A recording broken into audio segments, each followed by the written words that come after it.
Tonight on Bridge City News. It's Father's Day and these kids are paying tribute to their superhero dad. China escalates its action against 2 detained Canadians.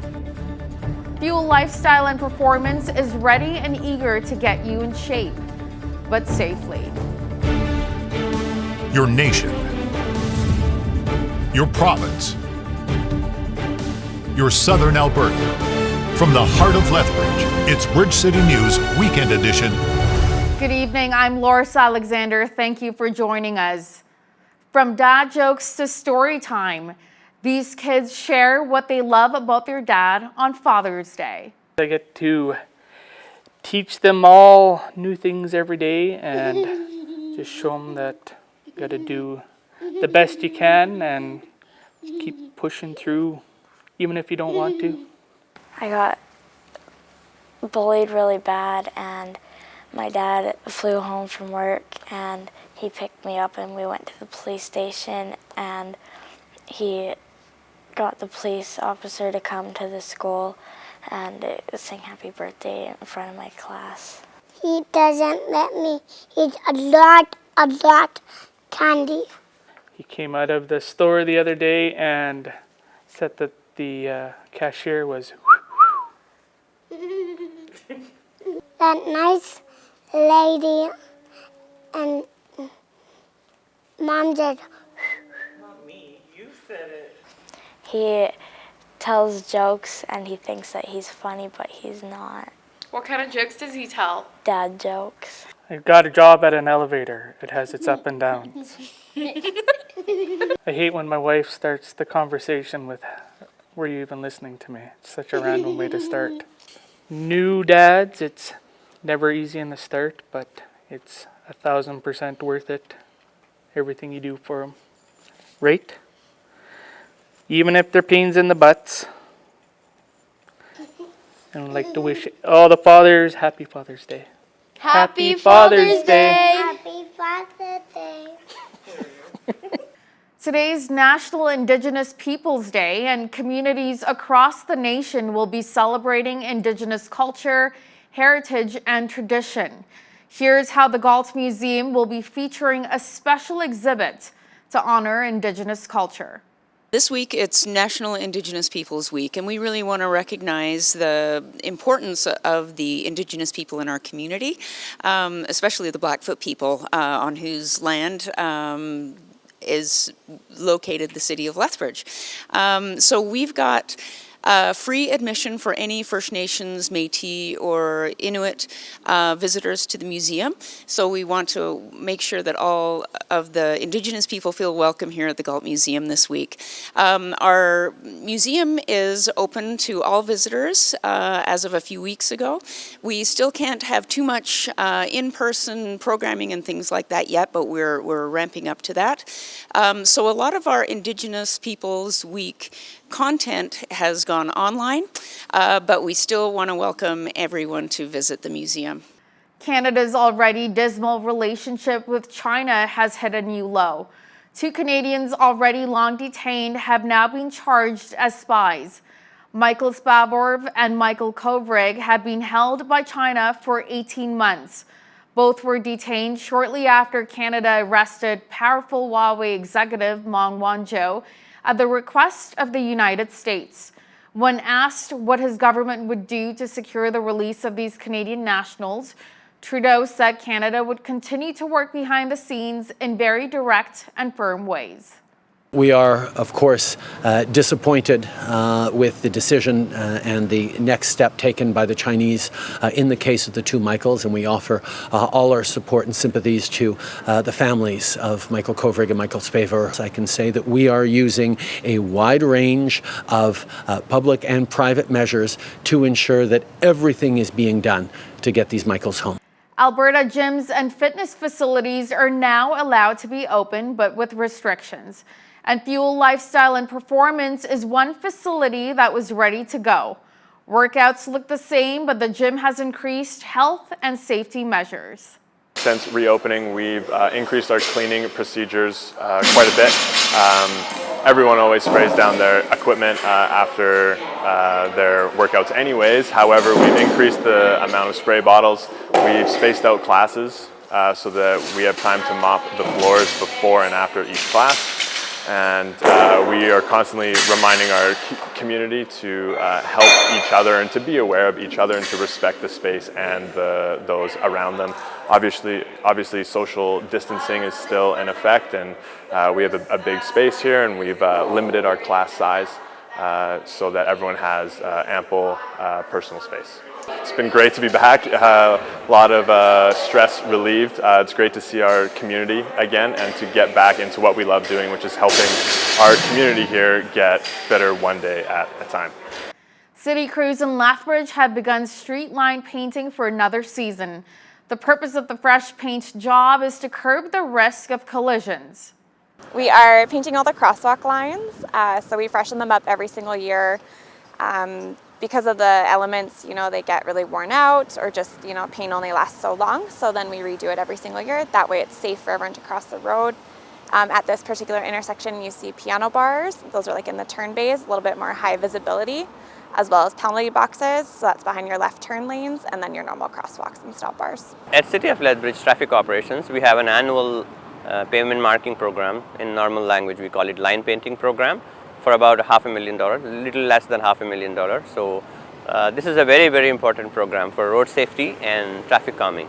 So 5-6 years ago, we started a program to paint all collector roads for center line. So if you see center line, our collector roads are about 13 meters, look very wide, with parking on both sides, still people can really speed up.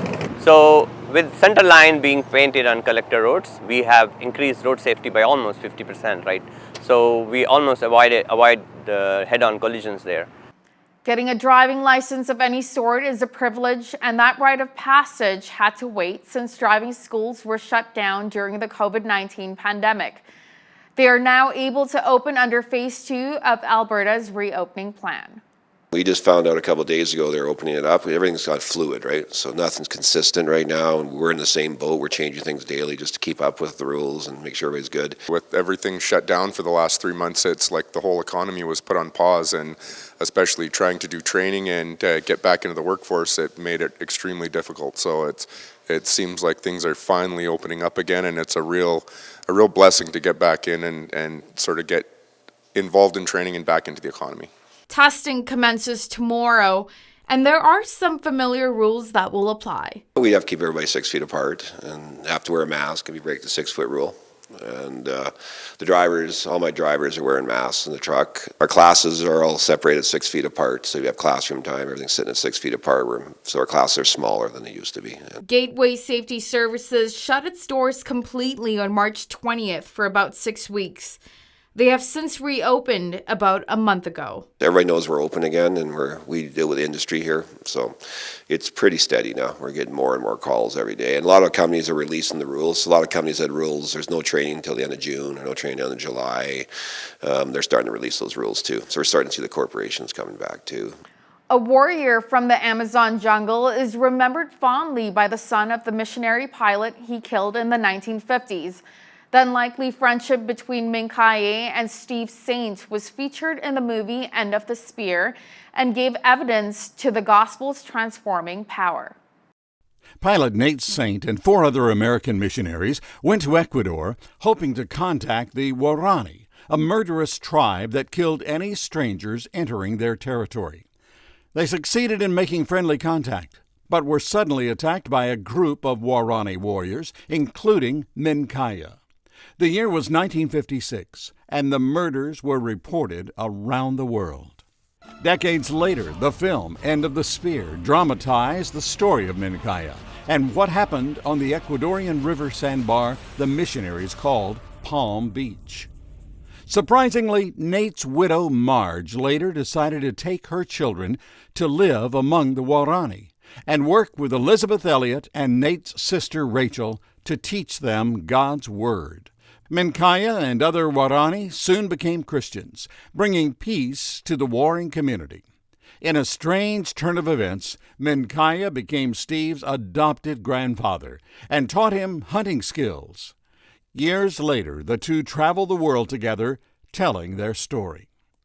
Steve went on to found iTech, providing tools and skills for believers in remote areas so they themselves could offer basic services like dental work instead of depending on the missionaries. Menkaya accompanied Steve to train indigenous groups in other countries. Theirs was a lifelong partnership. Only those who understand the transforming power of Christ's message could understand our friendship. We will miss you for a while, Grandfather Menkai, but we look forward to the reunion with you that we are promised. Ron Harris for the Global News Alliance. Recapping one of our top news stories, Alberta gyms and fitness facilities are now allowed to be open but with restrictions, and Fuel Lifestyle and Performance is one facility that was ready to go. Workouts look the same, but the gym has increased health and safety measures. And a look at weekend weather. Today on Father's Day, we are looking at a mix of sun and cloud, 30% chance of showers in the afternoon with risk of a thunderstorm, and a low of 10. Tomorrow, all sunshine with a high of 25. Preaching an environmental message to evangelicals is a bit like, as the New Testament says, casting seeds on rocky ground. Dr. Kyle BEISNER believes that man-made climate change exists, but that doomsday scenarios of catastrophic global warming are exaggerated and unrealistic. That interview is coming up next. The environment has made many worldwide headlines. Joining me now to discuss the issue is Dr. Calvin BEISNER, national spokesperson for the Cornwall Alliance, a group made up of natural scientists, economists, and theologians. Dr. BEISNER, welcome to the show. We are so happy to have you on today. Well, thank you very much. It's great to be on the program with you. All right, and I should have mentioned to you, you're joining us from Memphis, Tennessee, correct? Yes. Okay, excellent. Now, since this is right up your alley, why don't you tell us, in your opinion, what makes a true environmentalist? Well, I think a true environmentalist is simply somebody who thinks, I want to make my life the kind of life that leaves the earth a better place than when I entered it. We put it this way, that as Christians involved in this, we take very seriously the instruction from God to human beings in Genesis 1:28, that we are supposed to be fruitful and multiply, fill the earth, subdue it, and have dominion over it, or rule it. But we don't want that ruling, that dominion, to be abusive, to be exploitative. Rather, we want it to reflect the way that God rules his creation. And what we see in the earlier verses of Genesis 1 is that God makes everything out of nothing. He brings light out of darkness, order out of chaos, life out of non-life, great variety of life. He instructs all the different forms of life to be fruitful and highly fecund. This is the kind of thing that we should be doing ourselves. So we describe this godly sort of dominion as men and women created in God's image, working together to enhance the fruitfulness and the beauty and the safety of the earth, to the glory of God and to the benefit of our neighbors. Now, you have written a book called Creation Stewardship, Evaluating Competing Views, in which you mention in that book that it's dangerous to put people or celebrities on a pedestal, such as someone like Greta Thunberg. So why do you say that? Well, frankly, we need to actually know a lot about what it is we talk about when we pretend to give other people advice. And too often, celebrities, whether it be someone as young as Greta Thunberg, who began speaking out on these things at age 16, or Hollywood celebrities, many of them really, frankly, have never learned in great depth about these issues. I've been studying these issues since the mid-1980s, so it's 35 years in this, and even so, there are parts of this where I would not seek to speak out as an expert. I realize the limits of my own knowledge. So what we need to do is to go to people who really have true expertise on these things. That's why I put together the Cornwall Alliance the way we did. We have just under 70 scholars in our network. About a third are natural scientists, including some of the world's top climate scientists. About a third are economists and policy wonks, and about a third are theologians and philosophers. So we try to bring all of those different insights together to address highly complex problems. And if we don't bring the different disciplinary backgrounds together, we're likely to have rather narrow, superficial approaches to solving very difficult problems. Now, you wrote an interesting piece on your blog with the headline, Global Average Temperature Plummets, Tropical Temperature Fall, third biggest on record. Were you trying to make a point there? The point is not that that proves that global warming isn't real. No, it doesn't prove any such thing. The point instead is that what we get in the climate debates is that the advocates of the notion of catastrophic anthropogenic global warming, man-made global warming that is catastrophic, will point to every heat wave, every temporary uptick in temperature as evidence that global warming is not only real, but is potentially catastrophic, that it is overwhelmingly man-made, things of that sort. But they won't do the same with downticks in temperature. And so I'm just simply pointing out an inconsistency. If that brief downturn in global average temperature about 2 years ago was not evidence against, then a brief upturn is not evidence for. What we need to be doing is looking at very long-term data and looking for real trends rather than anomalies in the trends. And the long-term data do show us that the Earth's average surface atmospheric temperature has risen by roughly 1 degree Celsius since about the middle of the 19th century. And I think that human emissions of carbon dioxide have contributed to that, but the notion that it's catastrophic, the notion that it is overwhelmingly human, man-made, those notions, I think, are not well established in the actual evidence. Okay, so we need to be careful not to fall into misleading information, basically, is what you're saying, whether it comes to social media or headlines. So how can the average viewer know what headline to trust? Well, the self-serving answer for me would be to say, come to cornwallalliance.org, cornwallalliance.org. But, really, the Apostle Paul tells us in 1 Thessalonians 5:21, test all things, hold fast what is good.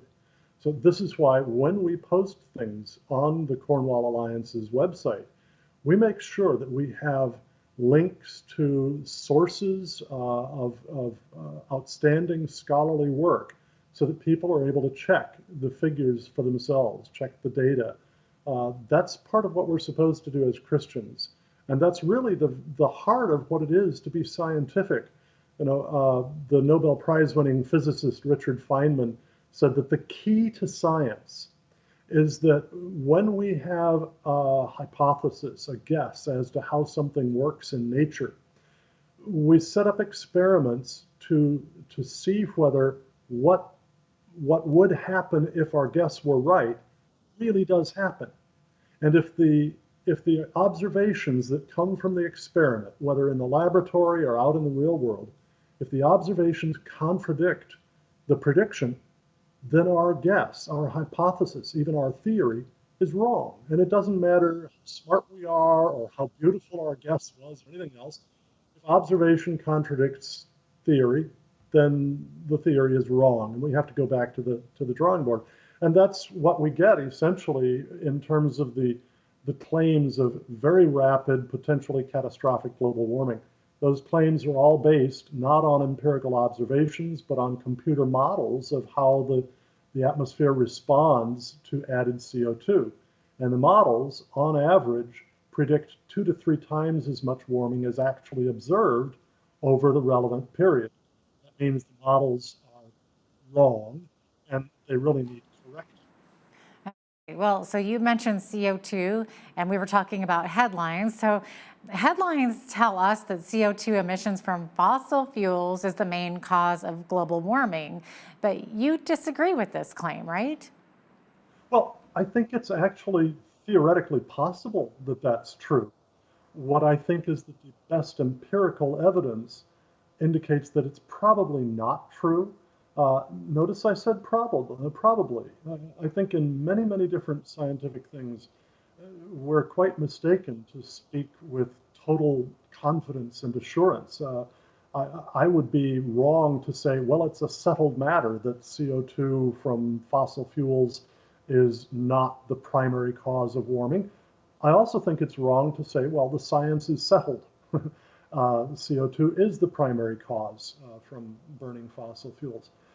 Here's why I say what I do.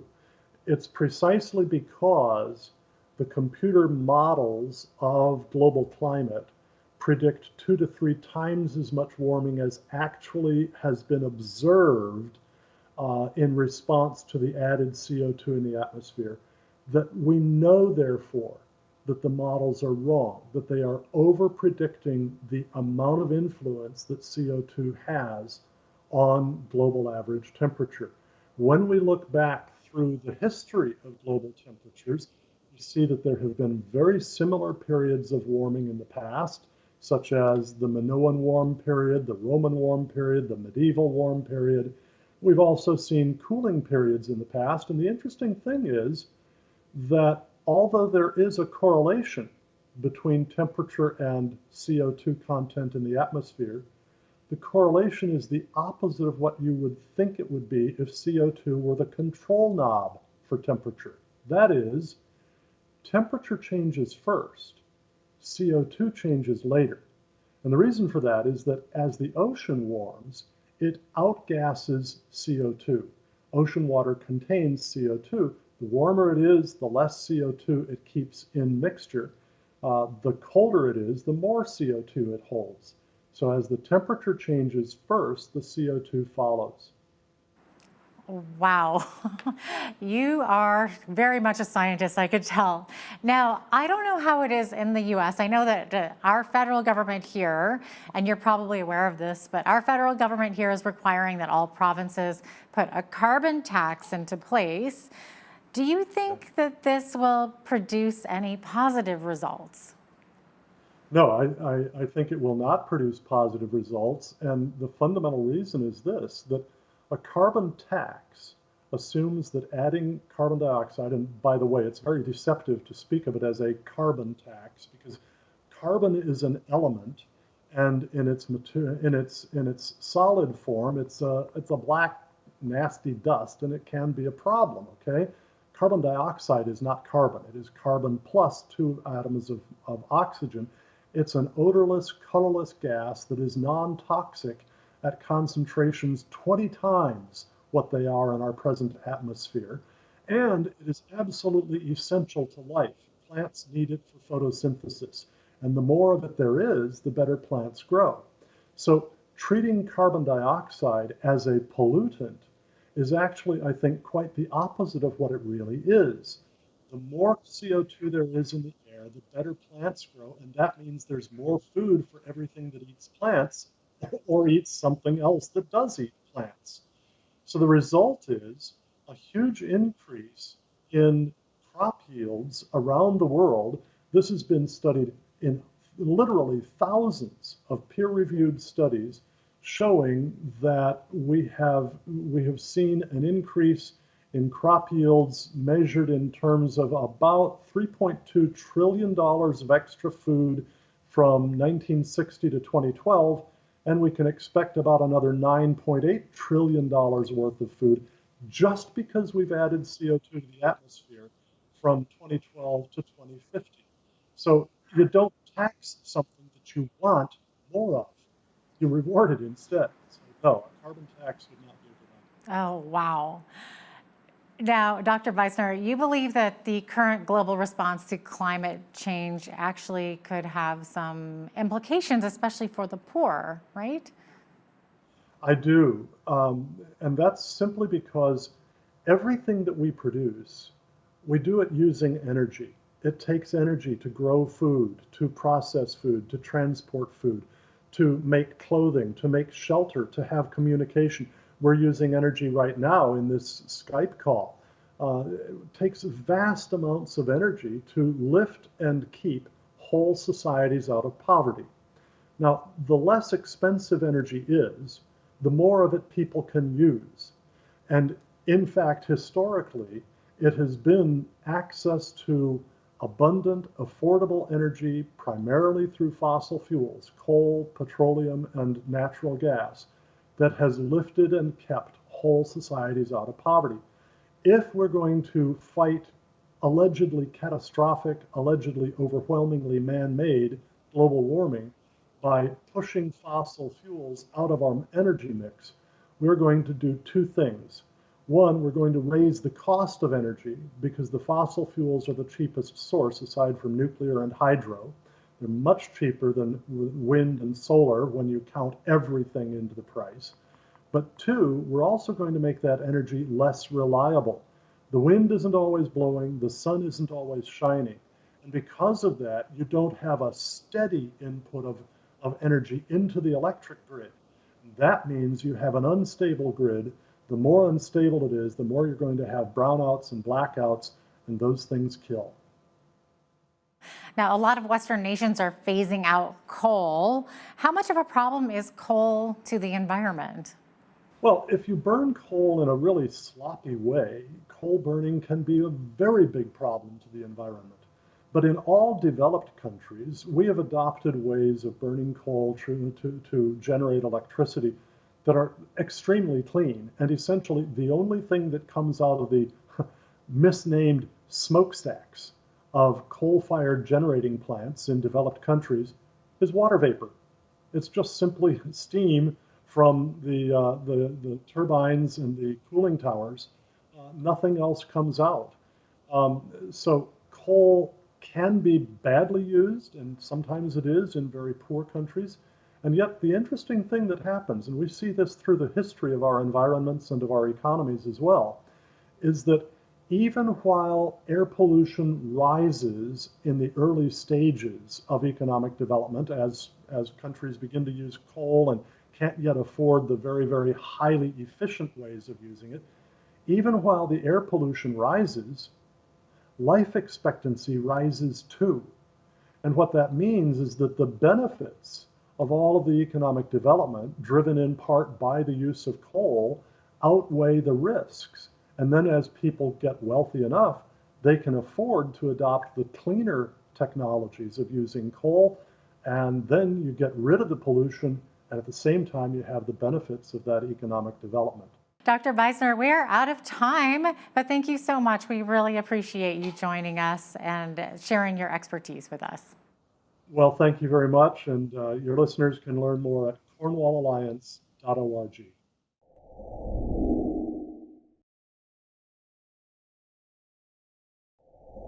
Often we hear politicians and media pundits saying abortion is a settled issue in Canada. Let's just move on. But is it? Joining me to discuss this is Tabitha EWERT. She is the legal counsel for We Need a Law. You can check out their website at weneedalaw.ca. Welcome, Tabitha. Can you tell us a bit about your organization off the top here? Maybe explain what's behind the name. Yeah, so we are an organization that seeks to mobilize Canadians to advocate for legislation that protects preborn children. So it's based on this understanding that all human beings deserve human rights, and that includes preborn children. Here in Canada, preborn children are forgotten by our law. They're not recognized by our law, and we want to seek to change that. So the idea behind the name is that we need a law that protects preborn children. And what is interesting about that, of course, and I run into this time and time again, if you talk to the average Canadian, I find the vast majority of Canadians are not aware that Canada, in fact, does not have any laws on abortion at this point, which makes having an abortion completely legal right up to the moment before birth. Yeah, it's something we've actually done a whole educational campaign on, and we had billboards that said Canada has no abortion law, thinking it's a relatively simple statement, but the number one response we got from pro-life and pro-choice people was, well, that can't be true. And the reality is it is. Canada is the only Western country in the world with no abortion law. Most Western European countries ban it after the first trimester, but here in Canada, there's no legal restriction at any point during pregnancy. On your website, you point out several European countries, I believe it's like Germany and France and some other countries that have quite strict laws compared to Canada. And again, these are democracies, they're fairly liberal countries where you can't actually get an abortion after 12 weeks unless there's some, super kind of conditions around it, maybe fetal abnormalities or something like that. But, Canada simply does not compare, do we? Yeah, not at all. Yeah, most countries it's after the first trimester, and they also provide counseling and a waiting period for women going through this. They recognize that there's a lot going on when an abortion happens, and that women need support if they are going through something that traumatic. And then they recognize that we need to recognize human rights at some point during the womb, and that, like I said, most Western countries is about the first trimester. But Canada is the only country in the Western world with zero laws. At no point do we recognize the humanity of the preborn child. Okay, well, there's some work ahead of us to hopefully let people know about this. And again, I think the average person would like to see some sort of boundaries in place, even if they are pro-choice. So, now, we often read headlines telling us that a majority of Canadians support abortion rights, but it is interesting that most Canadians oppose sex-selective abortions. Can you tell us about a recent private member's bill introduced by Saskatchewan Conservative MP Kathy Wagenthal? Yeah, so a recent poll actually that was done by DART, and it was published in the National Post, and it actually said that 84% of Canadians supported restricting abortion because of sex selection. So that's basically the idea that abortions are sometimes occurring because of the sex of the preborn child, most often because she's a girl. And this is something that obviously flies in the face of Canada's commitment to gender equality. It's discrimination at the earliest stages of life, and it's something that we really need to call out as a country that is not okay. And so that's what MP Kathy Wagenthal's bill does. It simply says it would be illegal for a doctor to perform an abortion because of the sex of the child. It's a really important move for the pro-life movement to have this legislation, and I highly recommend that everybody reach out to their MP and ask them to support this bill. This bill is likely to be debated maybe in the fall, depends on when Parliament sits because of COVID, but likely in the fall, and it's really important that there is a vigorous debate around this bill. Oh, for sure. Question I have is, how do pro-choice MPs justify voting against this kind of a bill, especially when they realize that it has the support of the vast majority of Canadians? Yeah, and this is one of the reasons why I really encourage people to reach out to their MPs, because I've talked with a couple different Liberal MPs who are actually in support with the idea behind this bill. They too would like to see sex-selective abortion be illegal, even if they're pro-choice themselves. And then it really just becomes the political game that goes on there in Parliament. So that's why it's really important that Canadians be reaching out to their MP, asking them to support this, because this is something that they would support in principle, and they need to know that their constituents want it as well. Okay. Well, speaking of politicians, there is, of course, a leadership race underway for the Federal Conservative Party. What's your advice to pro-lifers who would want to see a leader in place who would be either pro-life or at least not dead set against the pro-life movement?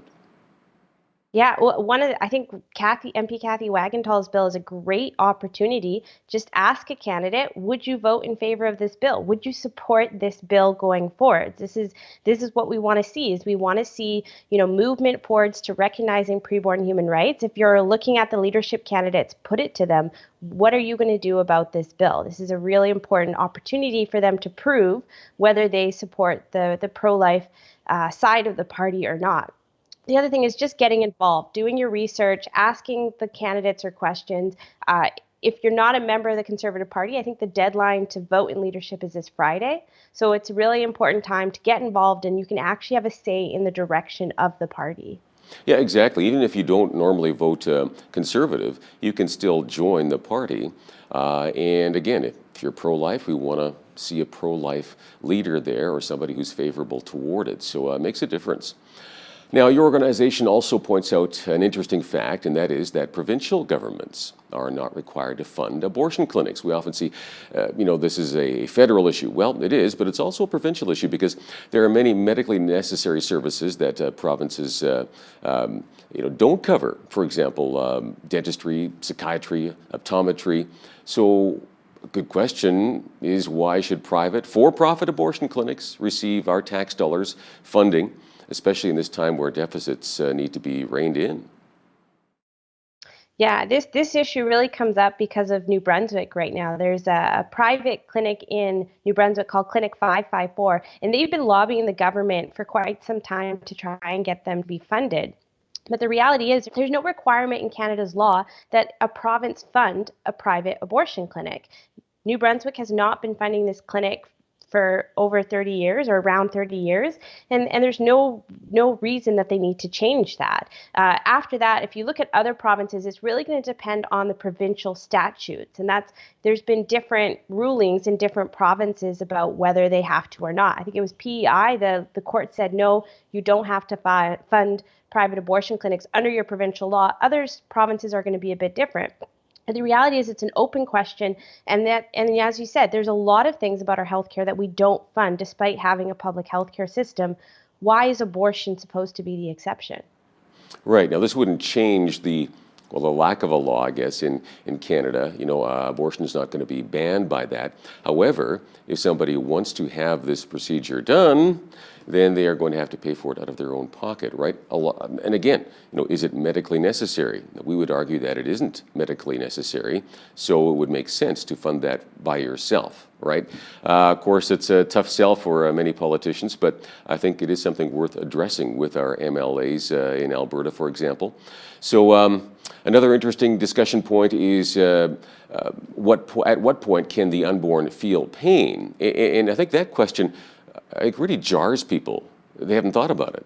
I'm not a scientist, I'm not a doctor. I've seen, varying results from different studies, anywhere from 8 weeks to 24 weeks. But there seems to be a growing consensus that at some point, the unborn does in fact feel pain. So again, the argument is, well, you can have an abortion, it's justifiable because this is not a human being. Well, this puts it into a whole different perspective, doesn't it? So it's one of the things that the U.S. has done quite well with their legislation is their legislation really challenges the pro-choice narrative. It says, if we want to ban abortion once the preborn child feels pain, and if you're against that, you're pro something that causes a preborn child pain. Similarly, it's the heartbeat bills that you may have heard of in places like Alabama. And the question is, if abortion stops a beating heart, are you okay with that? Are you okay with stopping a beating heart? And those laws, what they really do is they really demonstrate the humanity of the preborn child, challenging the pro-choice narrative that it's just a clump of cells or there's nothing really going on here. Mm-hmm. And it's amazing, too, how science continually discovers, as their tools get better, how early the heart begins to beat. I mean, a number of years ago, they could only detect it at, whatever it was like 14 weeks or something. And now I think it's down to, less than 8 weeks. I'm not sure what the exact, I haven't kept track, but it starts so early. So amazing. Yes, the humanity of the unborn. How do you respond to those who would argue, hey, you know what? Yeah, you religious folks, abortion is just a religious issue. Yeah, it's one of those things where, we might have religious beliefs, but the reality is I'm not thinking about some vague principles when I'm thinking about abortion. I'm thinking about an individual preborn child, an individual human being, unique, distinct, with human rights. And the question becomes, whether it's a religious-based or a secular-based approach, it's a human being. What do we want to do about that scientific fact? So the question then becomes just what beliefs do you have that allow us to destroy a life that is that should have individual value, inherent value, just like the rest of us. And one other thing that I hear so commonly is, hey, you know what? it wouldn't be right for this baby with, whatever fetal abnormality, they have, some sickness, it's going to hinder them later in life, so it's okay to end this life. How do you address that? So it's, living with an abnormality, a disability, some sort of genetic disorder, that can be very challenging. But the question is, don't we value every human being regardless of their ability? You would never think of euthanizing a born child because of a disability. Why is it okay if it's a preborn child?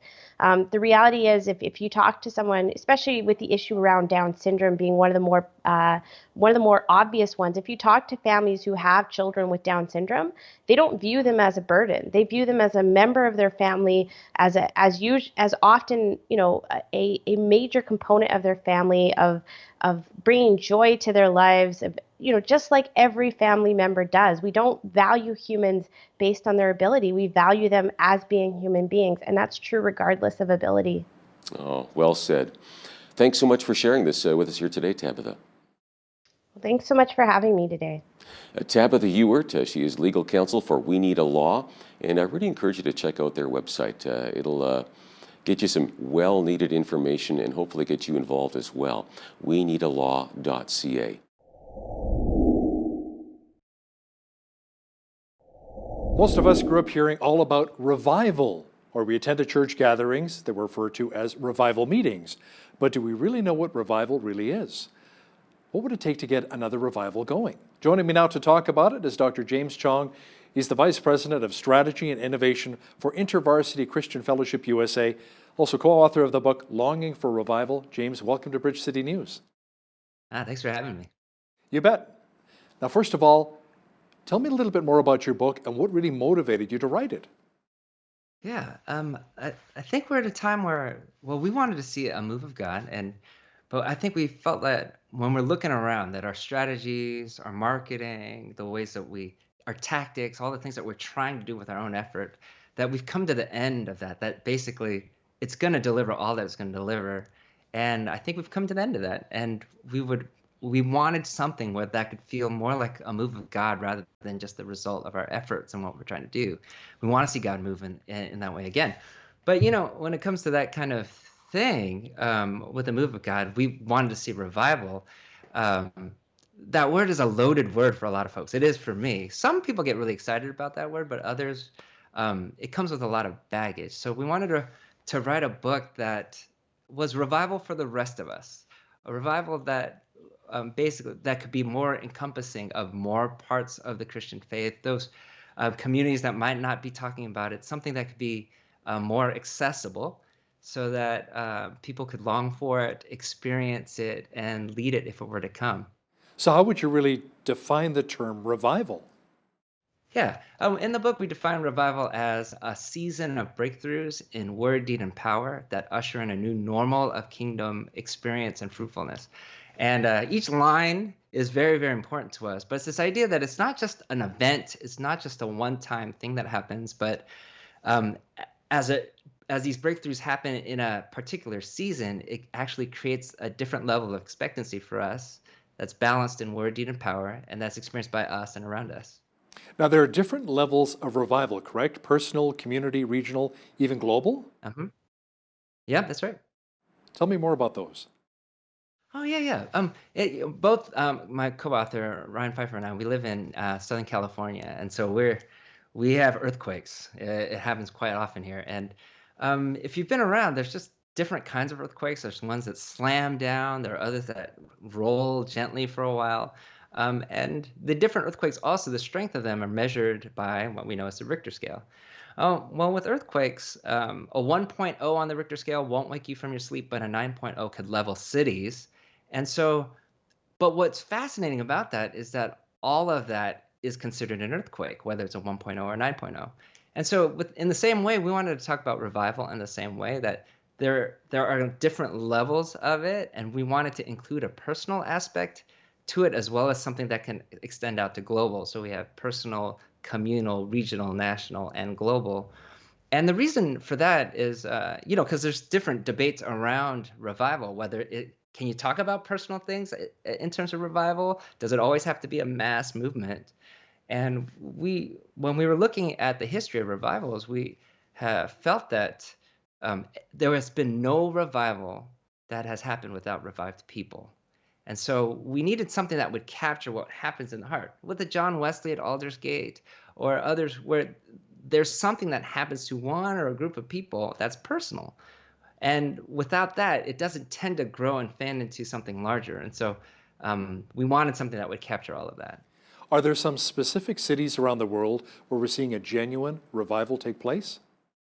That's a great question. And the genuine, again, we have to talk about the different definitions, whether it's a personal or a global. And the personal ones are happening all around the world all the time. But the ones that come to mind immediately is what we're hearing about what's happening in Iran, and with believers there, as people of Muslim background are meeting Jesus or Isa in their dreams. And there's been this amazing growth in the underground church in Iran. I would guess that would be something that would be close to a revival. Last summer, I was in Addis Ababa in Ethiopia, and really enjoying and learning from the student movement there. They're a student movement of 50,000 students, and they're just growing in amazing ways. And they seem to have a balance of word, deed, and power in their midst. They're on every single campus in their country. They're doing incredible work. There's ways that God is moving powerfully through them. So those are two that come to mind immediately.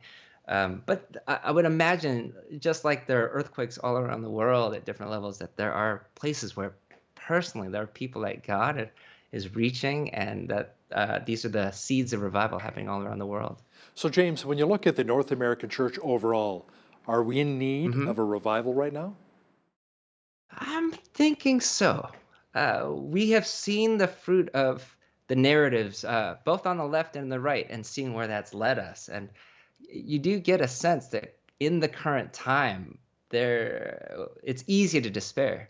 It's easy to see that our efforts aren't getting us the results that we're looking for. I think we're ripe for a time for renewal or revival. And it does seem like there are a lot of people around that are talking about that and seeking that, as we've really, frankly, come to the end of the rope of our own efforts. And we really want to see God move in a new way again. So what is really needed to get a revival going in the North American churches? It may be bringing over some missionaries from countries in Africa who are really on fire for God? Yeah, hey, that's not a bad idea. We did bring the general secretary of the Ethiopian movement to our staff gathering, which was about 1,700 people, and it was fantastic to learn from him. But revivals are a move of God. We can't make those happen. They do not happen under our own effort, but we can prepare for them. We can experience them if they're going to come. We can lead if they came in our time. So I think there are ways that we could do that. And our book, we talk about the 4 C's to help prepare us to consecrate ourselves, to seek a calling in revival, to contend for revival, and then also to pay attention to our character in revival, because that's very, very important as well. So there are ways that we can prepare, but it is God. God will do revival. He will move. He will make revival happen. We're just preparing ourselves so that we don't miss it if it were to come. How important are holiness and repentance when it comes to revival? Oh, absolutely important. I think we are in need of a people who are set apart, a bit of a remnant, that we've become so much like the culture around us that how do we stand out? How do people know that we actually have the Spirit of God residing in us? And so to be set apart, to be holy, to come back to places where we feel different, that we're people of integrity, that we're seeking Jesus in a different way. I think there's much more need for that now, and really for us to come to the truth of that, which is confession, and for us to repent of that, to be able to turn around and to follow Jesus in a new way, so that we're doing the things that Jesus did for the reasons that he did them. We are in need of a non-tactical, non-strategic, much more spiritual way of connecting with God again, so that we can prepare for revival. Earnest prayer obviously is also very important when it comes to revival. But James, how important is the Holy Spirit and church unity to revival?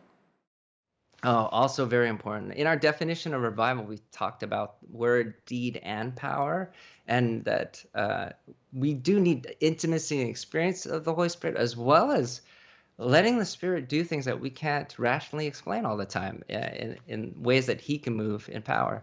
But also, yes, unity of the church is a key, one of those key factors that in times of revival, the community comes together around mission, around His Spirit, that there tends to be places where we lay down our differences and seek to come more and more together in times of renewal and revival. So church unity is extremely important. What do you see as some of the roadblocks when it comes to revival, really prevent revival from happening? That is legion. There are many things that we could do. The sin in our hearts, the sin in our communities. There are ways that we just block the flow of what God is doing, and so then God will move to a community or to a region that's open to what He wants to do. So there's ways that we can block it. There's ways that we just do not seek Him in prayer. We think that we could do it on our own effort. I just think there are many, many, many reasons. And for some of us, we just don't want to dare to hope again. We've been disappointed by God. There are ways that He hasn't met our expectations, however that's worked out. And so we don't seek Him the way that we could. I just think there are lots of reasons and lots of ways that we could pull ourselves out of the flow of revival. Can we block what God is doing? I don't think so. But can we miss it? Can it do something beside us or go around us? I think revival, we can miss revival. I think that's the bigger issue. It seems that when a revival does take place, however, it only lasts for a short period of time. Any thoughts on what it would take to make it last long term?